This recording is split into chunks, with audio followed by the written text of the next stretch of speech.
오늘 우리에게 주시는 하나님의 말씀은 구약 성경 예레미야 3장 16절부터 18절까지의 말씀입니다.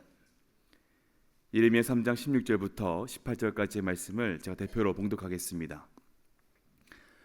여호와의 말씀이니라.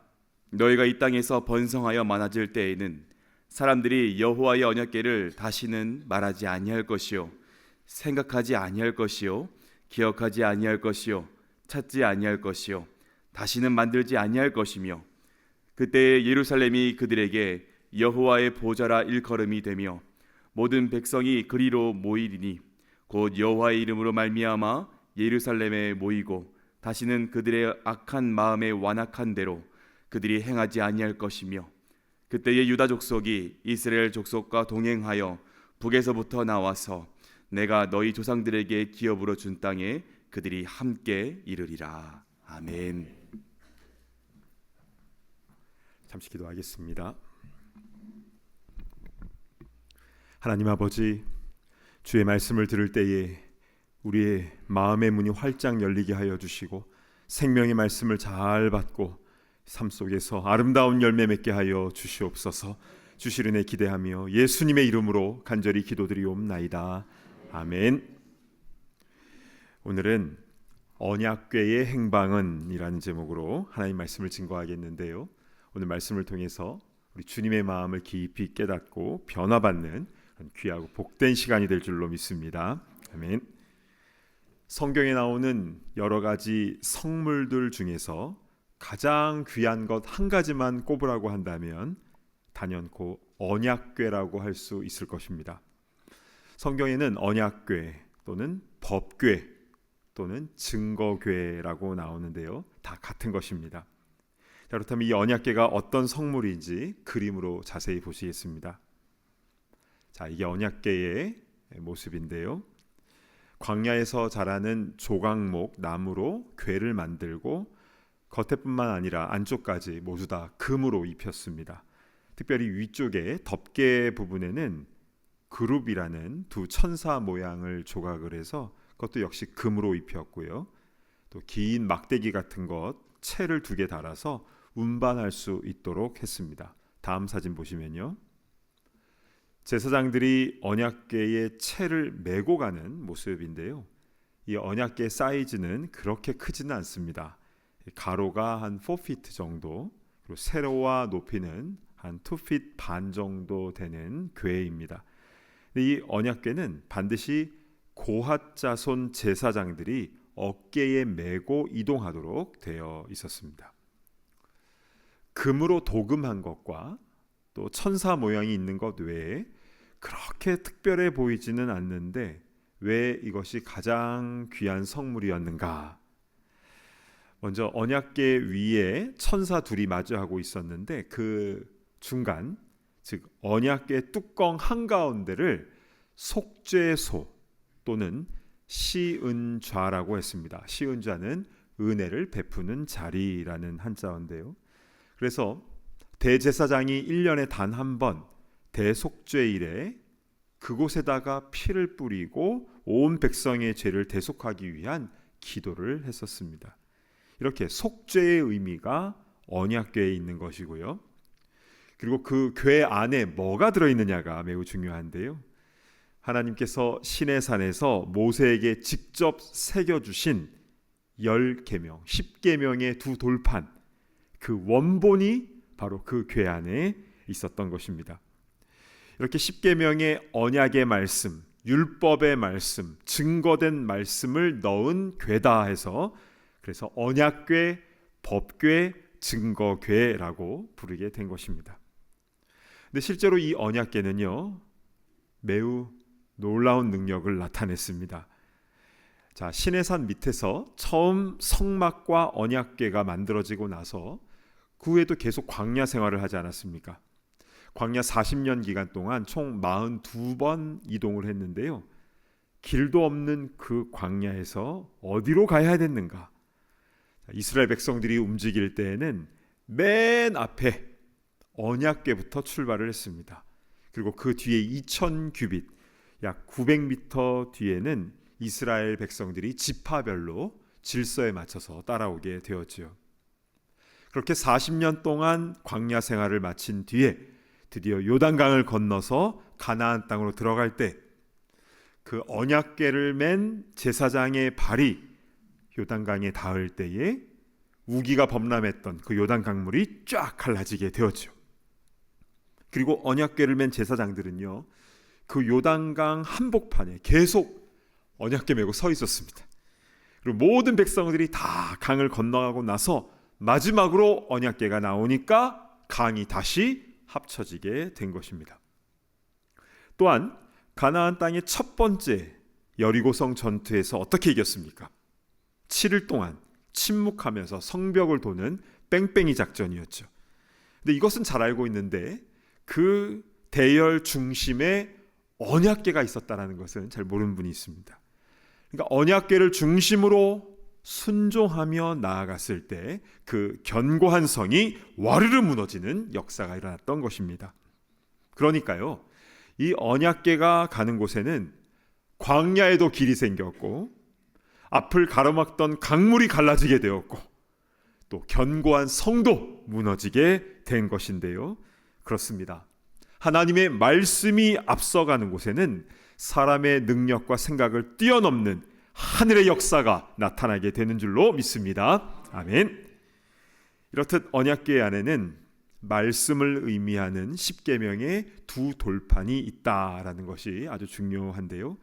그런데 그 외에도 두 가지가 더 들어있었습니다. 자, 무엇이 들어있었는가? 히브리서 9장 4절로 한번 가보겠습니다. 금향로와 사면을 금으로 싼 언약궤가 있고 그 안에 만나를 담은 금항아리와 아론의 쌍난 지팡이와 언약의 돌판들이 있고, 자, 언약궤 안에는 언약의 돌판들 외에 또 무엇이 있었습니까? 만나를 담은 금항아리, 그리고 아론의 쌍난 지팡이입니다. 하나씩 살펴보도록 하겠습니다.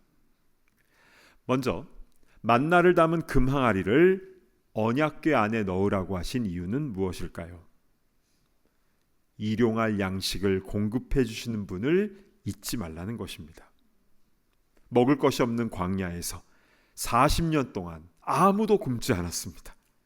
매일마다 만나를 공급하신 하나님을 늘 기억하고 감사하라. 이게 첫 번째. 두 번째는 아론의 쌍난 지팡이였는데요. 이것은요, 민수기 16장부터 나오는 고라당 반역 사건과 연결이 되어 있습니다. 고라라는 사람은요, 레위 지파였고 모세와 아론의 조카였습니다. 그런데 그는 정치적인 욕심이 있어서 아니 왜 나는 대제사장이 되지 못하는 거야 하면서 자신을 지지했던 250명과 함께 삼촌들을 향하여 반란을 일으킵니다. 그러나 결국 하나님께서 모든 것을 싹 다 정리하셨는데요, 땅이 쩍 갈라져서 고라당들 모두 다 거기에 떨어지게 됩니다. 그리고 하나님은요, 이스라엘 12지파의 리더들에게 각자 지팡이를 다 가져오라라고 했습니다. 그래서 그 12개의 지팡이를 성막 안에다가 하룻밤 동안 놔두었는데 놀랍게도 아론의 지팡이에만 싹이 나고 꽃이 피고 열매가 맺히는 그런 기적이 일어나게 되었습니다. 근데 이 리더들의 지팡이는요, 보통 목자들이 갖고 다니는 그 지팡이와 막대기와는 히브리어 단어가 다릅니다. 이 리더들의 지팡이는요, 지휘관이 갖고 있는 지휘봉, 홀 같은 것으로 좀 짧은 나무 막대기로 보시면 되겠습니다. 그런데 아론의 지팡이에만 싹이 나게 하신 이유는 무엇입니까? 하나님께서 택한 대제사장이 있음을, 내가 택한 자가 있음을 보여주신다라는 것입니다. 그런데 그것을 왜 언약궤 안에다 넣으라고 하셨는지 나중에 말씀드리도록 하겠습니다.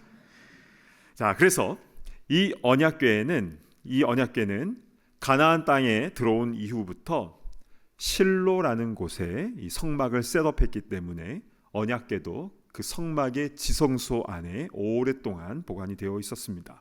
그러다가 불량한 두 제사장 홈니와 비느하스 때문에 이 언약궤가 블레셋 지역으로 빼앗겼죠. 그런데 그곳에서 엄청난 일들을 겪고 나서 다시 이스라엘 땅 베스메스와 기럇 여아림으로 돌아오게 되었습니다. 그러다가 다윗 왕 때 언약궤가 처음으로 예루살렘으로 들어오게 되는데요. 그때 다윗은 덩실덩실 기뻐서 춤을 췄습니다. 그리고 다윗은요, 성전을 지을 준비를 다 해놓고 그 아들 솔로몬이 아버지를 이어서 예루살렘의 아름다운 성전을 건축하게 됩니다. 그리고 그 성전의 지성소에 그 언약궤를 모시게 된 거죠. 그 후에 무려 380년 동안 언약궤는 예루살렘 성전을 떠나지 않고 계속 지성소에 있었는데요. 그러나 유대인들의 마음이 떠납니다. 물론 하나님께 제사는 했지만 그러나 이들은 두 마음을 품고 하나님과 우상을 같이 섬겼습니다. 영적 간음을 한 것이지요. 이에 대한 결과로 주전 586년 예루살렘은 바벨론에 의해서 멸망을 당하게 되는데요. 그때 예루살렘 성전은 다 파괴가 되는데 그때부터 이 언약궤의 존재는 역사 속에서 사라져버립니다. 여러분, 그 언약궤는 어디로 간 것일까요? 바벨론의 느부갓네살이 그 언약궤도 파괴한 것일까요? 아니면 들고 간 것일까요? 열왕기하 25장에는요, 바벨론이 예루살렘 성전 안에서 탈취했던 그 물품 리스트가 자세하게 기록이 되어 있습니다. 바벨론은요, 금이나 은, 또 놋 같은 것, 귀한 것이 있으면 싹 다 가져갔습니다. 심지어 가마, 부삽, 부집개, 숟가락, 놋그릇, 주발, 심지어 기둥에 달려있는 놋 장식까지 뭔가 쓸모 있다고 생각되는 것들은 하나도 빠짐없이 다 가져갔습니다. 그런데 전체를 금으로 다 도배를 한 이스라엘의 국보 1호 언약궤가 탈취 리스트에 빠져 있습니다. 도대체 그 예루살렘 성전에 있었던 그 언약궤는 어디로 간 것일까요? 이 언약궤의 행방은요, 오랫동안 수많은 사람들의 관심의 대상이었고 또 이를 찾기 위해서 많은 이들이 노력을 했습니다. 그래서 그에 대한 내용을 잠시 정리를 좀 해드리도록 하겠습니다. 어떤 이는요, 예레미야 선지자가 바벨론의 침공 직전에 언약궤를 안전한 곳으로 옮겨서 보관했다라고 주장을 합니다.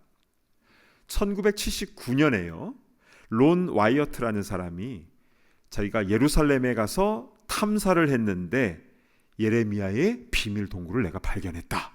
그리고 그 안에서 언약궤를 찾았다라고 주장을 했습니다.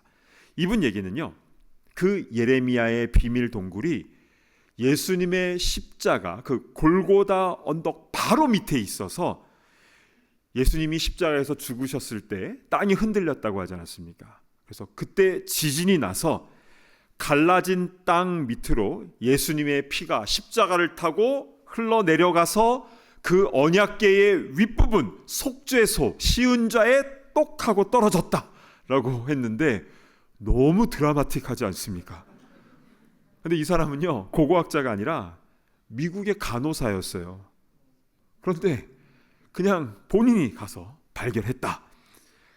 근데 그 비밀 동굴은 어디에 있는지, 또 발견했다는 언약궤가 어디 있는지는 말하지 않습니다. 이제 통제가 돼서 이제 못 들어간다. 그러나 나는 봤다. 이렇게 주장을 하다가 1999년에 죽었어요. 그래서 그의 말을 아무도 믿지 않습니다. 또 어떤 외경 문서에는요, 예레미야가 바벨론 공격 전에 그 언약궤를 몰래 빼내서 모세가 죽었던 느보산, 지금의 요르단이 있는데요, 거기에다가 그 산의 동굴에 숨기고 입구를 아예 다 봉해버렸다라는 얘기도 있습니다. 근데 그것도 고고학적인 자료나 근거는 전혀 없습니다. 세 번째는요, 아프리카의 에티오피아에는 시온성 메리교회라는 곳이 있는데요, 여기에 언약궤가 보관돼 있다라고 주장한 사람들이 있습니다. 오래전에 시바 여왕의 아들이 예루살렘에 직접 찾아가서 그 언약궤를 받아서 에티오피아로 가져왔다라는 겁니다. 그런데 그 언약궤를 솔로몬이 직접 줬다라고 주장을 합니다. 그래서 지금도요, 그 시온성 메리교회에 사람들이 많이 찾아오는데요, 근데 언약궤가 정말 있으면 연구할 수 있도록 한번 보여달라. 그런데 거룩한 성물이기 때문에 세상에 보여줄 수 없다. 그래서 수호 사제 한 명이 평생 그것을 지키고 있다. 그래서요, 그것도 학계에서 전혀 인정이 되지 않습니다. 또 언약궤를 찾는 내용이 영화로도 만들어지지 않았습니까? 인디애나 존스, 빰빠밤빰, 음악이 막 생각나지 않습니까? 저도 레이더스 그 영화를요, 오래전에 아주 숨죽이면서 흥미롭게 봤었는데요, 거기서는요, 그 언약궤가 이집트 카이로 근방에 숨겨져 있는 것으로 나옵니다. 뭐 뺏고 뺏기고 막 그랬죠. 근데 이 조지 루카스와 스필버그 감독이요, 영화적인 흥미를 위해서 그렇게 구상한 것이었습니다. 그런데 그 영화보다 더 놀라운 주장이 있었으니 언약궤가 일본에 있다라고 주장하는 사람들도 있습니다. 이스라엘 사람들이 그 언약궤를 메고 동쪽 계속 이동해서 일본 어디에다가 숨겨놓았다라는 것인데요, 2600년 전에 이스라엘 사람이 일본까지 그 언약궤를 어깨에 메고 가는 것은 좀 그렇지 않습니까? 아마 한반도까지 와서 거기서 배 타고 뭐 갔다 뭐 이런 거일 텐데요, 모두가 받아들이기가 어려운 것 같습니다. 자, 그렇다면 도대체 구약 시대 최고 성물이었던 그 언약궤는 어디로 간 것일까요? 우리는 이에 대한 해답을 하나님의 말씀인 성경 안에서 찾아야 되는 것입니다. 자, 이 언약궤의 행방에 대해서 오늘 본문 말씀 예레미야 3장 16절에 아주 중요한 단서가 있는데 우리 함께 봉독합니다. 시작. 여호와의 말씀이니라. 너희가 이 땅에서 번성하여 많아질 때에는 사람들이 여호와의 언약궤를 다시는 말하지 아니할 것이요, 생각하지 아니할 것이요, 기억하지 아니할 것이요, 찾지 아니할 것이요, 다시는 만들지 아니할 것이며. 아멘.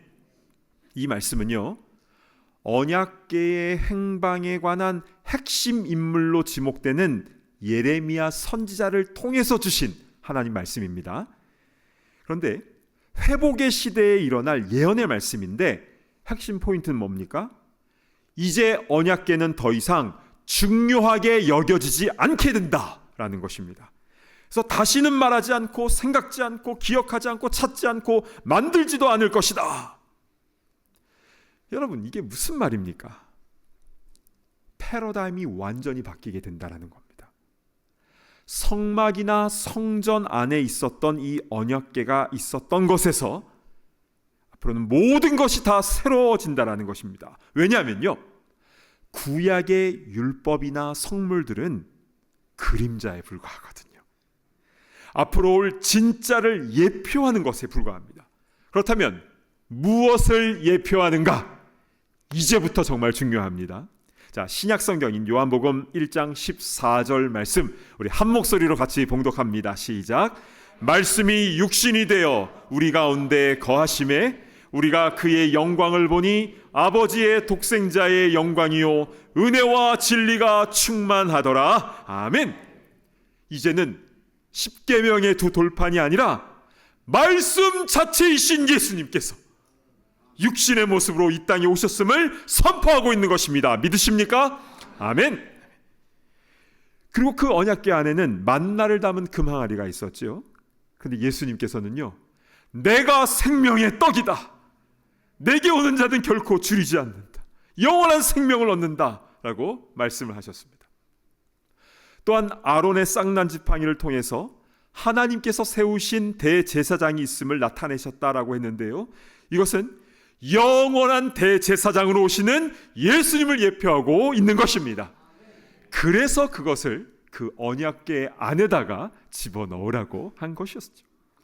그리고 속죄소, 그 시운자에서 일어나는 피의 속죄까지 모든 것이 다 예수 그리스도를 향해 있는 것이죠.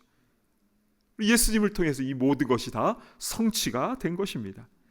그래서 예전의 언약궤를 다시 말하지 않고 생각지 않고 기억지 않고 찾지 않고 만들지 않게 된 것이다. 왜냐하면 그것은 그림자에 불과하고 이제는 진짜가 오셨다라는 것입니다. 할렐루야. 아멘. 자, 그렇다면 말씀이시며 생명의 떡이시며 또 영원한 대제사장 되신 예수님께서 어떻게 우리의 주인이 되시는 것입니까? 구약 시대 때는요, 언약궤를 지성소 안에다 모셨고 또 언약궤가 이동하는 대로 백성들이 따라갔는데요, 지금 이 시대에는 어떻게 하면 예수님을 우리 마음의 주인으로 모실 수가 있는 것입니까? 정답은요, 성령으로입니다. 우리 고린도전서 3장 16절 말씀도 우리 한 목소리로 봉독합니다. 시작. 너희는 너희가 하나님의 성전인 것과 하나님의 성령이 너희 안에 계시는 것을 알지 못하느냐? 아멘. 예수님께서 성령으로 우리 가운데 거하실 때에 우리가 거룩한 성전이 된다는 것입니다. 그것을 알지 못하느냐라고 하반부에 나와 있는데요, 이 진리를 반드시 알아야 된다는 것이죠. 그리고 누려야 된다는 아주 강력한 말씀인 것입니다. 사랑하는 여러분, 우리는 성령으로 인하여 예수님을 그리스도라고 고백하게 된 것이고, 그리고 성령으로 인하여 예수님을 내 마음의 주인으로 모실 수 있는 것입니다. 그런 성도에게는 예수님의 거룩한 피가 우리를 새롭게 하시는 줄로 믿습니다. 그리고 주님께서 말씀하시는 대로 나아가면요, 광야 같은 이 세상이지만 그러나 길이 없는 곳에 길이 생기게 되고요, 강물이 가로막고 있어도 물이 갈라지게 되고, 또 여리고성 같은 견고한 진이 있다 할지라도 예수님의 이름 앞에 다 무너지게 되는 줄로 믿습니다. 아멘. 혹시 우리를 결박하고 있는, 또 중독되어 있는 어떤 것들이 있습니까? 누군가가 너무 미워서 어떤 풀어내지 못하고 있는 어려움이 있습니까? 과거의 상처와 쓴뿌리로 인해서 아파하며 힘들어하고 과거 일 때문에 오늘을 힘들게 살아가는 이들이 있습니까? 여러분, 예수님 앞에 나오게 되면요, 이 모든 사슬들이 끌어지게 되고 해방되어지는 역사가 나타나게 되는 줄로 믿습니다. 아멘. 여러분, 우리 자신을요, 별것 아닌 것처럼 생각하지 마시기 바랍니다. 우리는 약하고 부족해도 예수님께서 성령으로 우리 가운데 임하시, 우리는 하나님의 영광이 가득한 성전이 된 줄로 믿습니다. 아멘. 이뿐 아니라요, 오늘 본문 두 번째 말씀인 예레미야 3장 17절 한번 보실까요? 그때에 예루살렘이 그들에게 여호와의 보좌라 일컬음이 되며 모든 백성이 그리로 모이리니 곧 여호와의 이름으로 말미암아 예루살렘에 모이고 다시는 그들의 악한 마음에 완악한 대로 그들이 행하지 아니할 것이며. 자, 예루살렘이 여호와의 보좌라 일컬음을 얻게 되고 모든 백성이 다 모인다라고 했습니다. 그런데요, 여기서 모든 백성은 그냥 이스라엘 사람들이 아니라 이것은 all the nations, 모든 민족, 모든 나라라는 것이 원뜻입니다. 이들이 다 예루살렘을 모이게 된다고 했어요. 여러분, 어떻게 그 많은 나라 사람들이 다 그 예루살렘 조그마한 동네에 다 모일 수가 있습니까? 요한계시록 21장에 그 답이 나와 있습니다. 21장 1절과 2절을 제가 봉독해 올립니다. 또 내가 새 하늘과 새 땅을 보니 처음 하늘과 처음 땅이 없어졌고 바다도 다시 있지 않더라. 또 내가 보매 거룩한 성 새 예루살렘이 하나님께로부터 하늘에서 내려오니 그 준비한 것이 신부가 남편을 위하여 단장한 것 같더라. 아멘. 새 예루살렘이 하늘에서 내려온다라고 했습니다. 이것은요, 예수님을 통해서 완성하실 하나님의 나라를 말씀하고 있는 거예요. 그게 새 예루살렘이라는 겁니다. 그곳에 예수님을 모신 열방의 모든 백성, 순결한 신부들이 새 예루살렘으로 모이게 되는 줄로 믿으시기를 바랍니다. 아멘. 그렇습니다. 예수님을 믿는 주의 백성은요, 새 예루살렘, 천국 백성이 되는 것입니다. 오늘 말씀을 정리합니다. 최고의 성물인 언약궤는 도대체 어디로 간 것일까? 사람들은 많이 궁금해했죠. 만약에 발견되면 그건 돈으로 환산할 수 없는 세계 최고의 고고학적 유물이 될 것입니다. 그런데 동시에요, 사람들은 그것을 우상 숭배하겠죠. 그 앞에 가서 절하지 않았겠습니까? 지금도요, 이스라엘에 가면 여기가 예수님이 손 짚으신 곳입니다, 여기가 예수님의 시신을 위었던 곳입니다 라고 하면요, 확실한 것도 아님에도 불구하고 사람들이 엄청 비벼댑니다. 스카프 같은 것을요 막 비벼서 아픈 데다가 이렇게 딱 이렇게 대고, 심지어 어떤 사람은 지갑을 꺼내서 지갑을 막 비벼요. 그러면 여기에 돈이 채워질 거라고 생각하는 거지요. 그러나 하나님은요, 언약궤가 어디로 갔는지 아무도 모르게 그냥 치워버리셨습니다. 그리고 언약궤를 다시 말하지 않을 것이고, 생각지 않을 것이고, 기억하지 않을 것이고, 찾지 아니할 것이고, 다시 만들지 않을 거라고 했습니다. 왜냐하면 구약시대 언약궤는 그림자에 불과하기 때문에 이제는 말씀이 육신이 되어 우리에게 오신 예수님을 마음에 모신 자만이 움직이는 성전이 되는 것입니다. 그래서 우리는요, 주님께서 말씀하시면 우리는 그렇게 나아가는 겁니다. 서라 하시면 서는 것이죠. 우리 마음에 완악한 대로 나아가서는 안 되는 것입니다. 우리는 움직이는 주님의 성전, 주님의 교회로서 주님께서 이끄신 대로 순종하며 하나님의 나라와 하나님의 뜻을 향하여 나아갈 때에 어떤 장애물이 있다 할지라도 길이 나타나는 역사, 주님의 영광이 나타나는 역사, 하나님의 영광으로 나아가는 시온의 대로가 열려지게 될 줄로 믿습니다. 그런 주의 귀한 일꾼들, 순결한 신부들 다 되시기를 진심으로 축복합니다. 아멘. 우리 주신 말씀 붙잡고 주님 말씀하시면 내가 나아가리다, 우리 찬양의 고백을 우리 함께 올려드리도록 하겠습니다.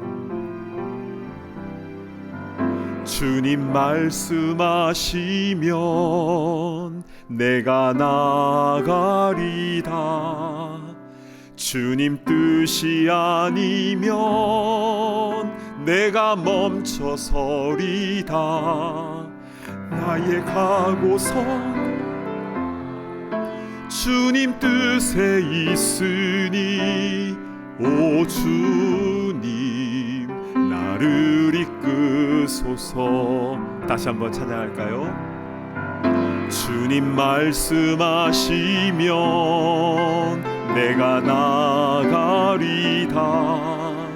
주님 뜻이 아니면 내가 멈춰서리다.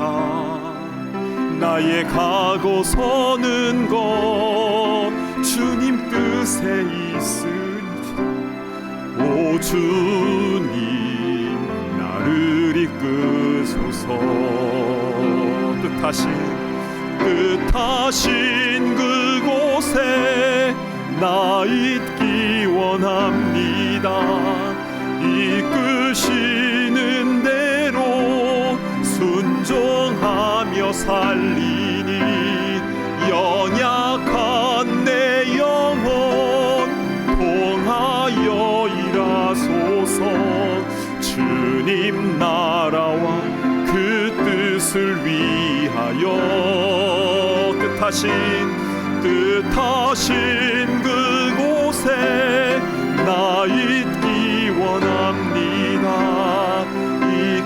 이끄시는 대로 순종하며 살리니 연약한 내 영혼 통하여 일하소서.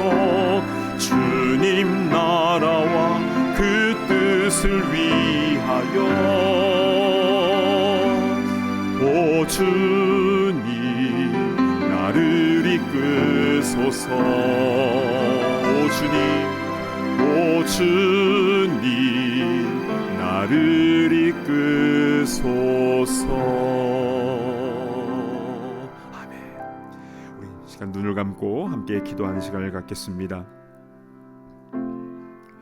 여러분 마음의 주인은 정말 누구입니까? 그것은 내가 누구의 뜻대로 행하는가를 보면 알 수 있습니다. 혹시 나의 완악한 마음대로 행하고 있지는 않습니까? 이 시간으로 함께 기도할 때에 말씀이 육신이 되어 이 땅 가운데 오신 주님께서 내 마음 가운데 좌정하여 주시고 그래서 나를 거룩한 성전으로 새롭게 하여 주시옵소서. 주님 말씀하신 대로 나아간 우리가 되기를 원합니다. 이 마음을 가지고 우리 주여 한번 외치며 통성으로 기도하며 나아갑니다. 주여. 아버지 하나님 은혜를 베풀어 주시옵소서. 아버지 하나님, 말씀이 육신이 되어 이 땅 가운데 오신 주님, 생명의 떡으로 오신 주님, 대제사장으로 오셔서 우리의 죄를 속죄하여 주신 주님의 이름을 찬양합니다. 오 성령으로 이 자리에 온전히 함께하여 주시고 우리의 모든 사람 각 사람의 머리 위에 주님께서 임하여 주셔서 우리를 다스려 주시옵소서. 주님 말씀하시는 대로 우리 순종하며 나아가기를 원합니다. 완악한 내 생각대로 하지 않도록 인도하여 주시고 주님이 원하시는 대로 이끄시는 대로 온전히 순종하며 나아가는 우리가 되게 하여 주시옵소서. 그럴 때 길이 없는 곳에 길이 생기며 또한 앞길에 문이 열려지며 또한 견고한 진이 무너지는 놀라운 역사가 일어나게 하여 주시옵소서. 이 혼탁한 세상 가운데에 천국 백성으로 새 예루살렘 백성으로 살아간 데 부족함이 없도록 인도하여 주시옵소서. 아버지 하나님, 그 은혜를 우리에게 허락하여 주시옵소서.